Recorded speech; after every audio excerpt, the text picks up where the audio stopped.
Hello, my amazing viewers, and welcome to another exciting episode of 21st Generation, where youth issues matter the most, with your host, Dekala Itai.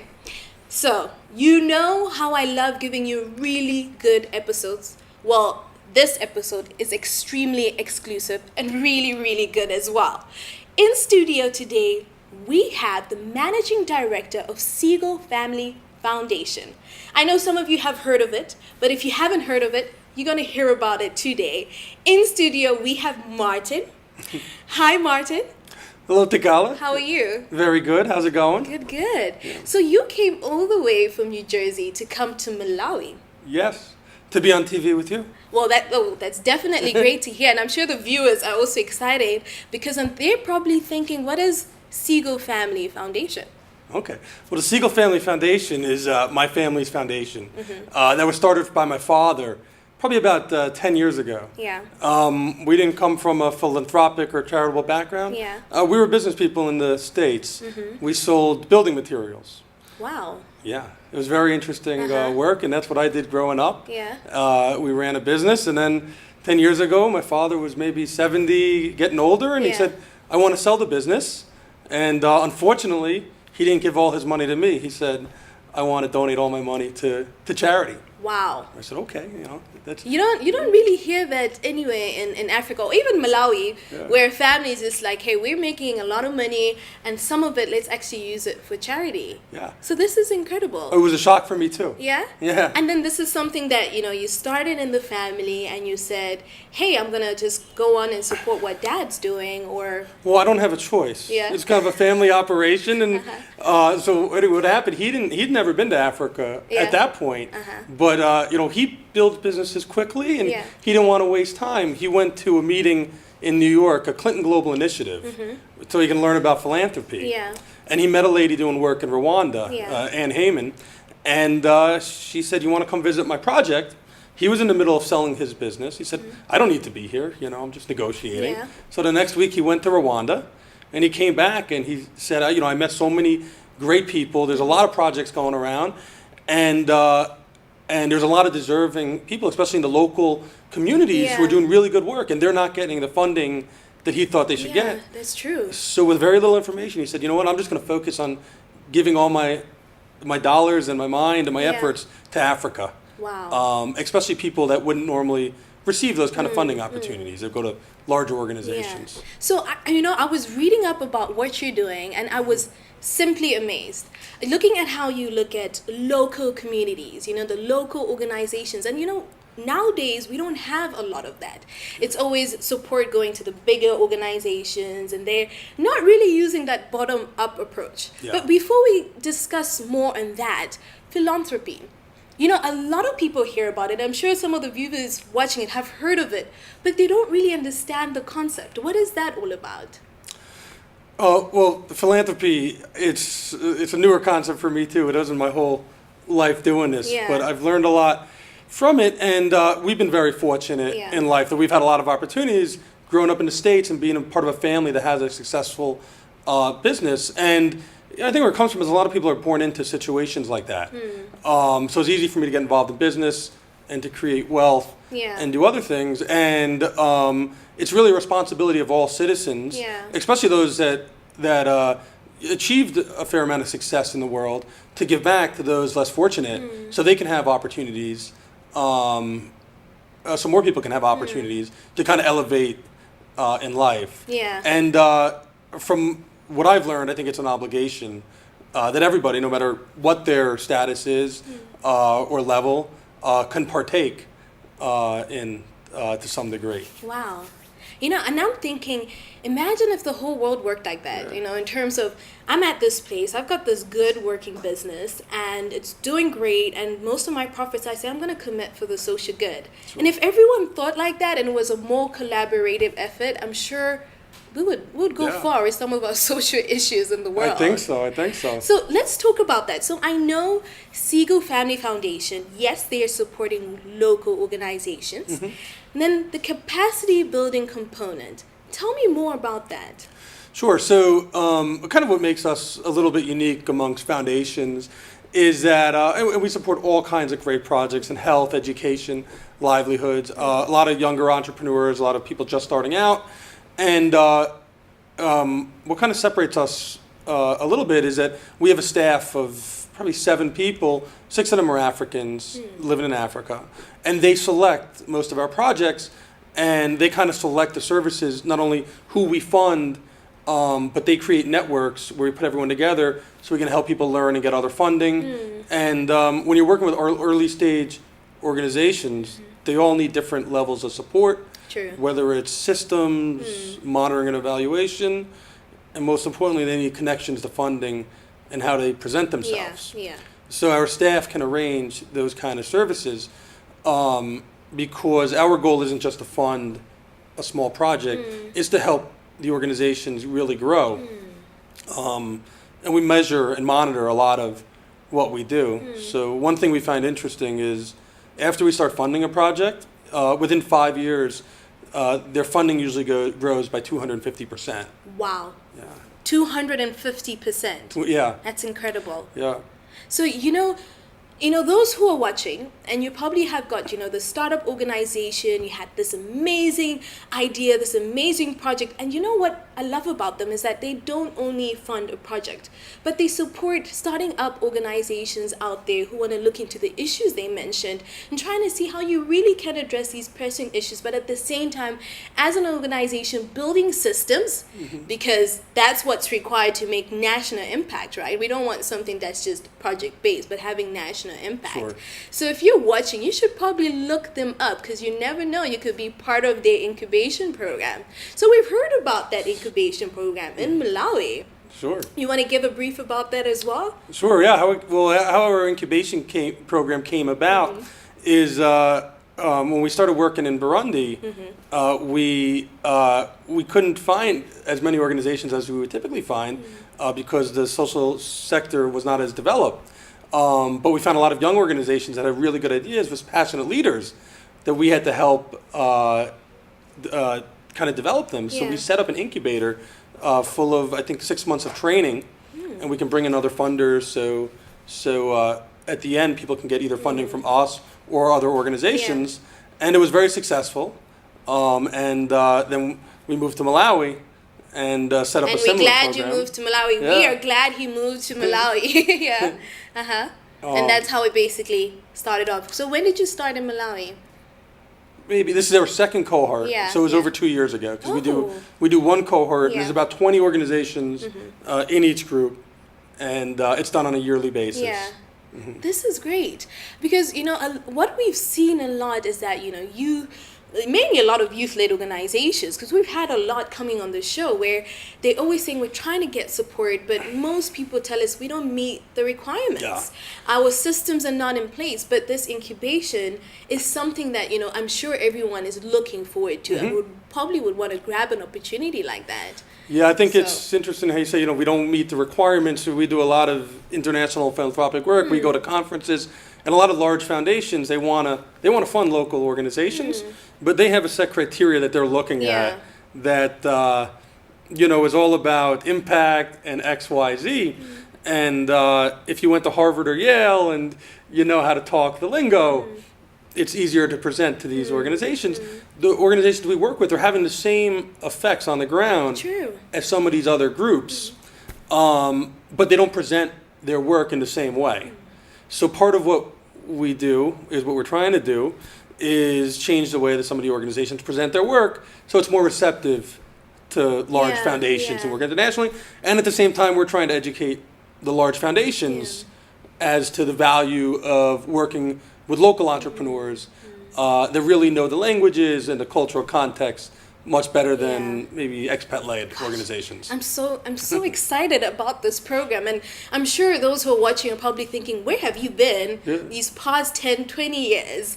Because, those are some of the core issues we're looking at in Malawi, where you find community-based organizations doing incredible work, but yet most of the funding that's coming in the country is not streaming down to those change makers on the ground. So I think this is something that's going to bring about positive change. Definitely it will.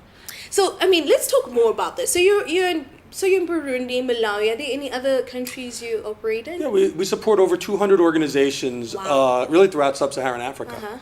We're big in Uganda, Kenya, Malawi, obviously, Tanzania. Wow. And we have a couple of organizations we support in West Africa, too. So it's incredible. So yes, it's a fun job. I know, I can imagine. So actually we would want to know about the fun moments. But before we get into that, we would have to go into a short commercial break. I know those who are watching, you're probably like sitting there and they're like, we want to know more, because this is a program to die for. And I'm sure it's something you want to grab on as well. But we're going to go into a short break and we're going to hear more from Martin and his journey as well. So stay tuned. You're watching 21st Generation. See you just now.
So welcome back to the 21st generation, where youth issues matter the most. So here we are talking to Segal Family Foundation. If you haven't heard of him, we have Martin Segal in studio on 21st generation, and he's coming from New Jersey. So we're very lucky to have Martin in studio. He's been sharing about what Segal Family Foundation do and, really reaching at the heart of the cause, where we're talking about capacitating local organizations, the ones that are being the change makers on the ground, and building communities. This is Segal Family Foundation. Martin, as always, we've been having a good conversation, and I'm sure the viewers who've been watching this are just like amazed.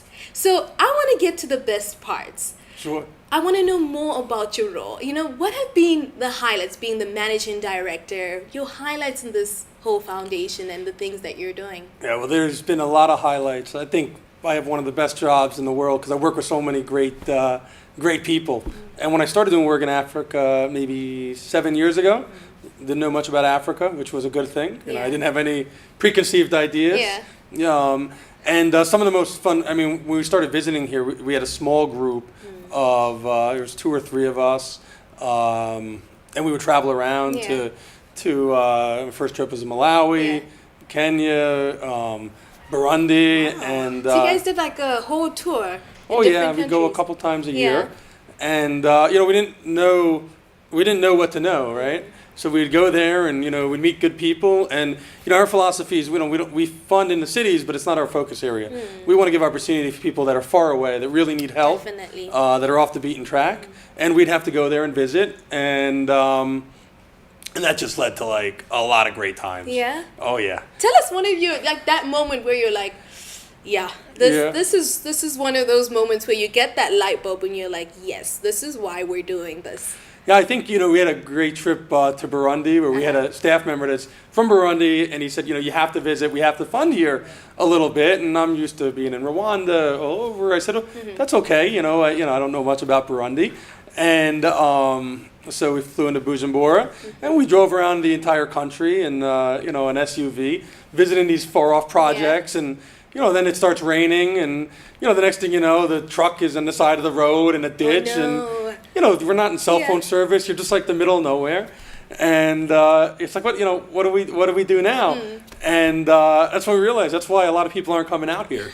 There is nothing. Wow. And how long were you stuck there for?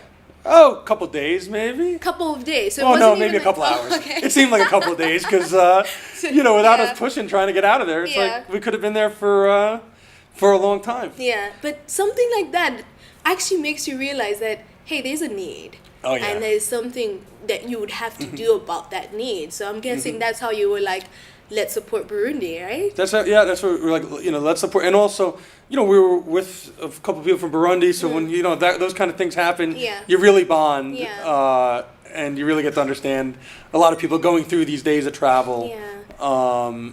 And we just had one great experience like that after another. Martin, sorry, and I'm just thinking of what you shared. It's really those experiences that bring everyone to reality, because there's so many of us who probably sit in our organizations doing certain projects, but never do we take the time to actually go on the ground, to actually feel the issues and the challenges that communities are facing. And I think your experience is something that even the viewers can learn from, that really experiencing the challenges that are there help you understand how much support and the need that's there as well. So that's really inspiring to hear that. And we one of the best parts about the job is seeing people succeed all over the continent from all different backgrounds. I remember we met with some pastors in Uganda from very remote villages. They contacted us on Facebook. We gave them small grants, and we gave one of them a small grant. Yeah. And then, we've been doing this for years now, and then they grew into a nice, big organization, and, educating many students. It's like seeing that your child grow, really. Yeah. That moment is being, father, and you see your child, and you've been supporting that child, and when they get to that place where they're independent and they can grow, it's always that proud moment. So I feel like the concept is pretty much the same with organizations. And it's good. We do the easy work. Everyone else does the hard work. And our goal is that some of these people that we're working with, that are working with youth, that as they get older and develop professionally, and they can really have a big impact throughout the continent. And that's the impact we want, especially being the youth in Malawi, making the majority population. That's the impact we need from the youth. I want to ask something. A lot of people who are coming from America, they have this idea that Africa is one big country. Did you ever have that moment before you came? A little bit, yeah. A little bit. I didn't know much. I got involved very quickly. Yeah. I was working for my father. He said, "You want to run the foundation and run our real estate business?" I said, "Sure." So I didn't think too much about Africa. Yeah. But since we work with so many local, and we work with so many smart people, and and I used to visit quite a bit. I really learned a lot about Africa. Yeah. So and I love the continent, and I think it's an exciting place. I love visiting. And even it's only been coming here for 7 years, but I've seen the continent and the cities especially developing a lot every time I come back. No, that's good to hear. That's definitely good to hear. So, one thing that Segal Family Foundation is doing that has moved us and moved 21st generation is your core value in youth issues. Sure. Right? Having to see youth, growing up, being healthy, being productive. That's what we want. What made you want to invest in youth and look at issues around youth? Well, I think that part of my father's goals is that he wants to solve some of the bigger issues in Africa.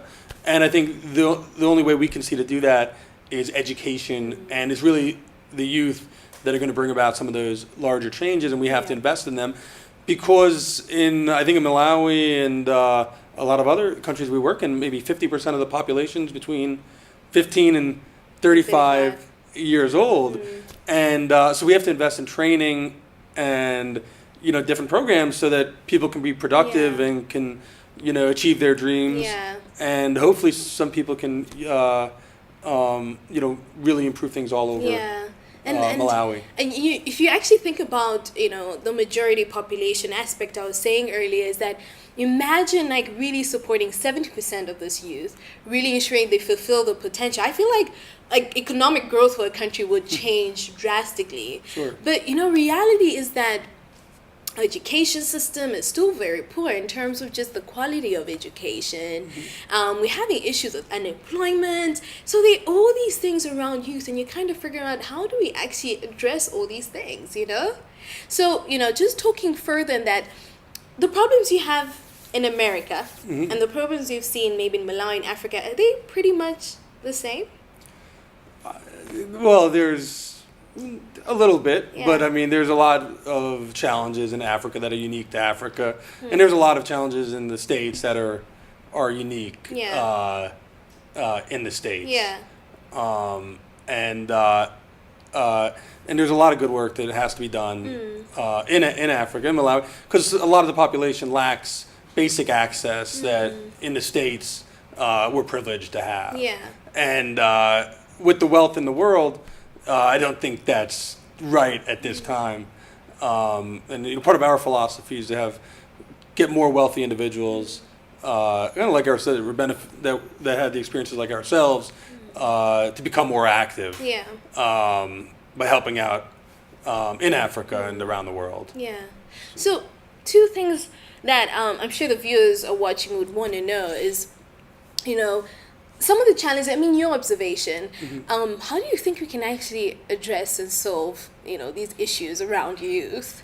And the second one would probably be of how can we actually build a culture of people wanting to being interested in philanthropy?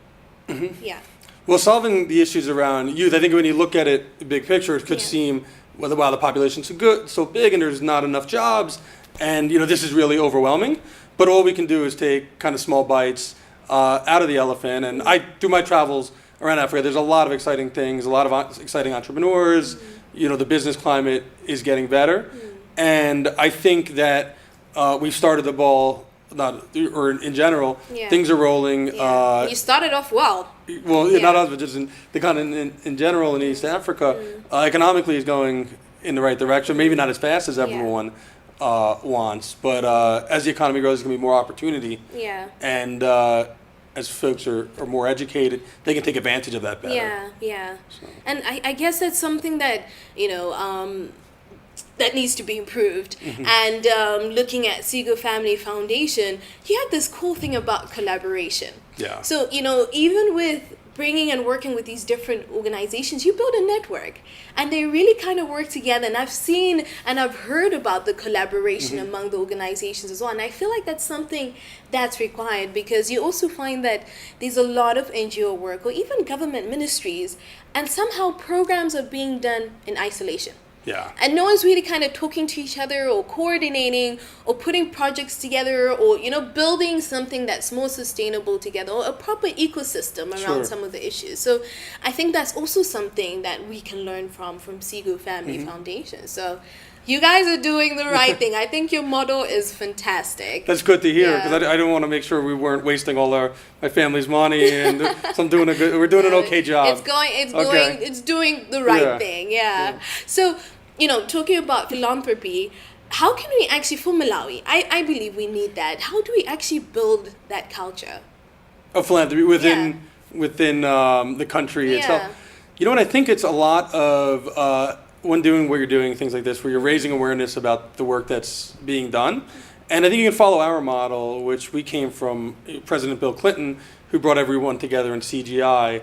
He wanted to bring different groups around the world together to solve each other's problems and to help solve each other's problems. And we kind of took that philosophy and applied it just to Africa, and within Africa, just within each country, where not only do we want to give funding, but we want to bring people together so that everyone's working towards the same goals.